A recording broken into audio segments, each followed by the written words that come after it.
Right, we're somewhat off track tonight, ladies and gentlemen, so with your indulgence, I'm going to skip the intro, as it's probably the wrong person anyway, and I'm just going to say, who's there?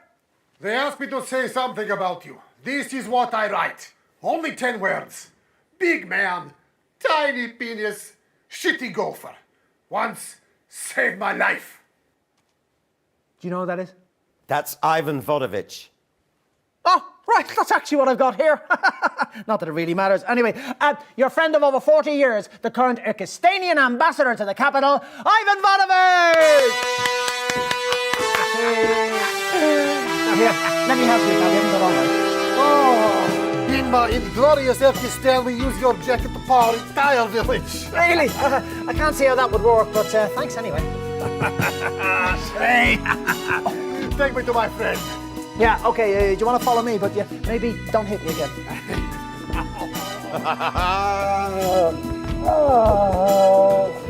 You hold this. What? No. I'm sorry. I'm afraid you cannot drink here. Eric.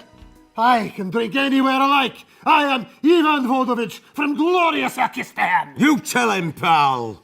Land of my fathers. No. We're not having any of that. Eric. Hey man, we're still on air. It doesn't matter. We're so far off track now. It doesn't fucking matter. It's a family show. Get this inebriated orangutan off my set. Could you please come with me, Mr. Vodovich? What is orangutan? I'll explain over there. It's like marzipan. Yeah, if you like. See you later, pal. Right, on we go then. That man that you've just called a monkey is not only one of my best friends, he's a war hero. All right. And with him being an ambassador, you've most likely just caused an international incident. What's that now? You have insulted the representative of a world power on live television. Doesn't matter. Careers in tatters anyway. Could probably do with the headlines. What have we got coming up next? It's a bit of Petey. Let's roll that now. You better hope that Eric is a skilled diplomat. Eric isn't even a skilled doormat. And a couple of minutes back, I heard that. How is Ivan? He's refusing coffee. Looks like you got away with it then, Eamon. Same as before, Eric. Yep.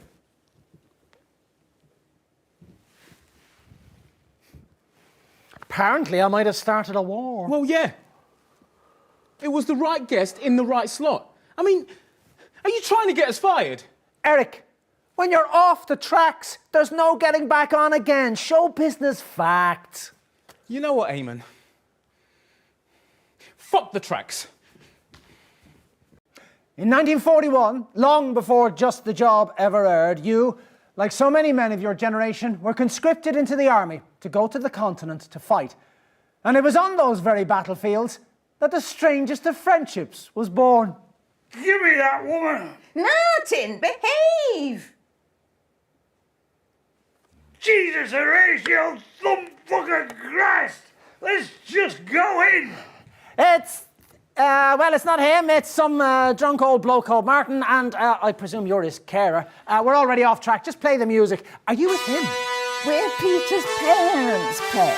Hello, man. Hello, love. We'll be right there. Yeah, let me take that. Why don't you get him over there? Oh.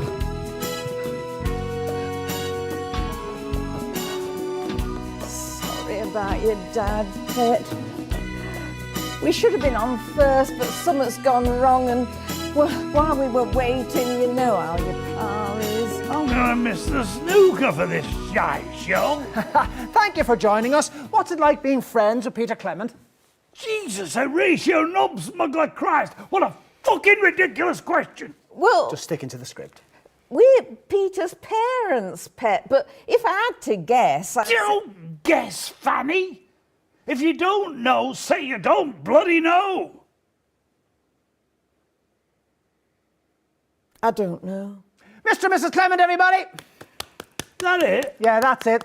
Play the music. Thanks, son. Another massive waste of time. It's not his fault. Don't worry about it, man. I can stick up for me throat. And don't think I didn't notice your tone earlier, Martin Clement. We'll be having words on the code. Fuck's sake. All I wanted to do was watch the bloody snooker.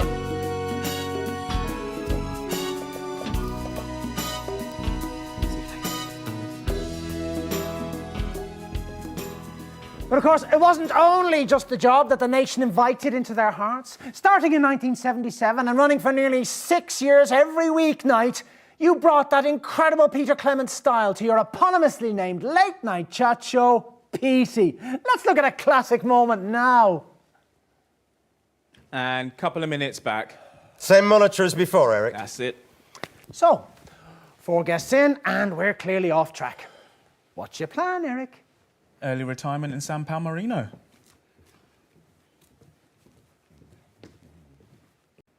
In 1941, long before Just the Job ever aired, you, like so many men of your generation, were conscripted into the army to go to the continent to fight.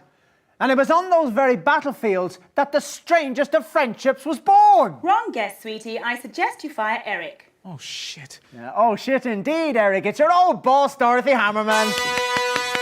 Good to see you're as incompetent as ever, Eric. Yes, Eric. Where are the tracks, Eric? Oh, where could they possibly be? Oh, look! They're way over there! And you're not exactly covering yourself in glory, Eamon. I've seen more flexibility in a union leader. I don't know what I was thinking. What were you thinking? It's a conversation for another time, sweetie. Show must go on. Must it go? Come on! Yes, Mrs. Hammerman. Phoebe! Got it with you? Always, Dotty. For the old times? Why not? Oh, how lovely. Look, they almost match. Here's one finger for the north, 2 fingers to the south, and we can all apologise tomorrow.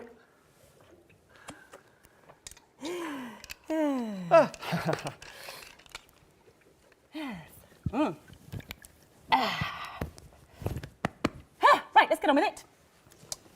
Right. Thank you for joining us, Miss Hammerman. Yeah, well, you're very welcome. Go on, ask me the wrong question. What's it like being friends with Peter Clement? Oh, actually, I can't answer that question because, well, actually, it's bloody good fun. Oh, thank you, Dotty. Dorothy Hammerman, everyone. No. Save that episode for your next guest. I'm not done. Of course, Mrs. Hammerman. Nobody has made me cry with laughter like this man. And nobody has helped me up when I stumbled quite so many times. And I include in that list my somewhat lackluster parents, God rest their souls. Oh, she barely needed me, truth be told. Oh, bless you, darling. But I think we both know I stumbled repeatedly in those early years. Never noticed it. That's the type of charm that's going to win you the election. We can but hope.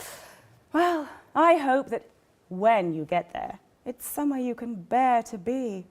It's not like show business, darling. In politics, they stab you in the front as well. Well, I'd better keep my wits about me then. Good. Be sure you do. Come on then, Eamon. You can show me off now. Are you sure? Quite certain, sweetie. Dorothy Hammerman, everybody! See you at the end with a big finish, darling. Well, that's if we get there. It's hard to say with these 2 fucking dullards running the show. It's just hurtful. Oh, shut up, Eric! I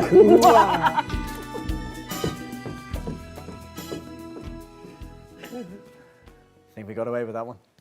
Let's have a clip from Petey. And a couple of minutes back. Same monitor as before, Eric. Yes, yeah. So, 4 guests in. Still off track. What's your plan? I'm going to fashion an apology gift out of my own skin for Dorothy Hammerman. I'm thinking a purse, maybe. In 1941, long before Just the Job ever aired, you, like so many men of your generation, were conscripted into the army to go to the continent to fight. And it was on those very battlefields that the strangest of friendships was born. 10 words about Peter. I only need 2. My conscience. Can't place the voice. Let's try the face. On you come.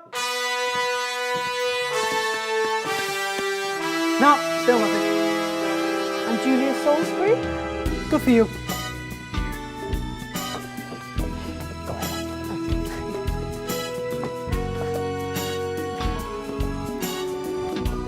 God, your name's on the ballot too.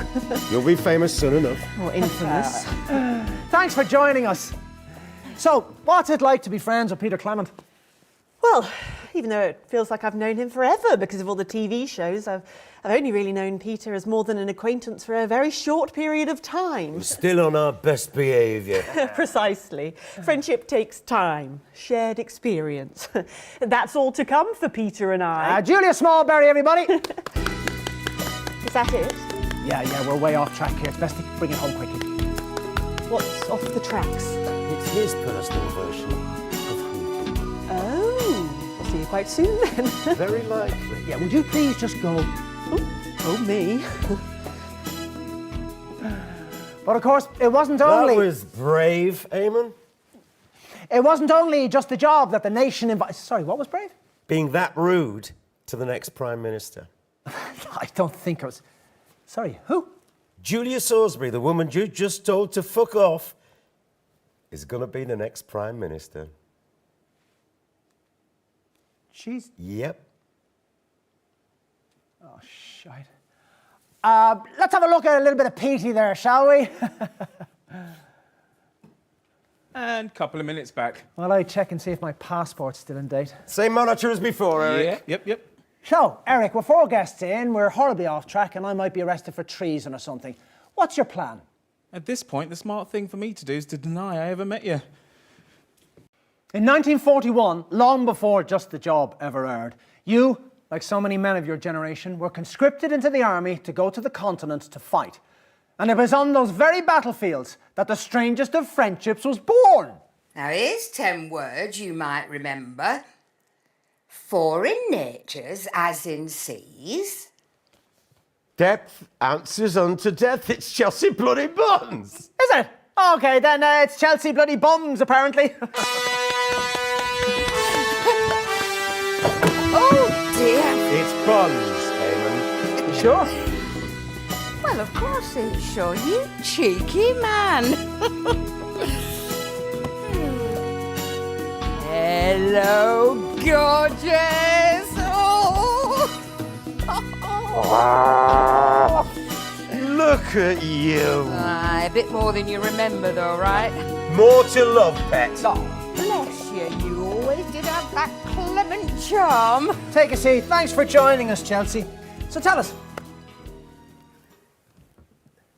what's it like to be friends with this fella?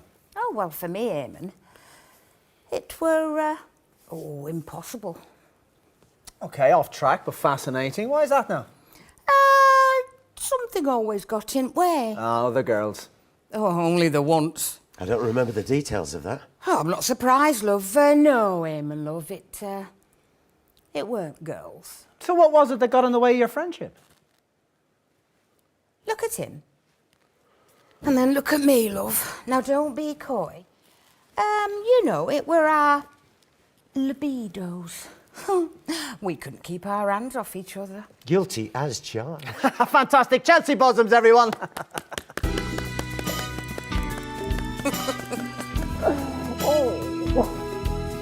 So how's Mrs. C?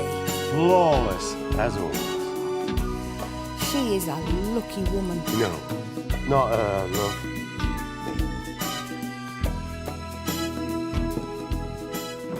Well, before we bring our next guest out, we're just going to take a look at a classic clip from Just the Job. It's on that monitor there, Peter, if you'd like to take a look. And a couple of minutes back. Same monitor as before, Eric? Yep. Well, Eric, 4 guests in and we're off track. What's your plan? Get to the docks. Find a gun. Get Dave. Sounds good to me. In 1941, long before Just the Job ever aired, you, like so many men of your generation, were conscripted into the army to go to the continent to fight. And it was on those very battlefields that the strangest of friendships was born. 10 words, fuck's sake. Tool me up. We all know that voice. It's little Jimmy Chisel, everybody!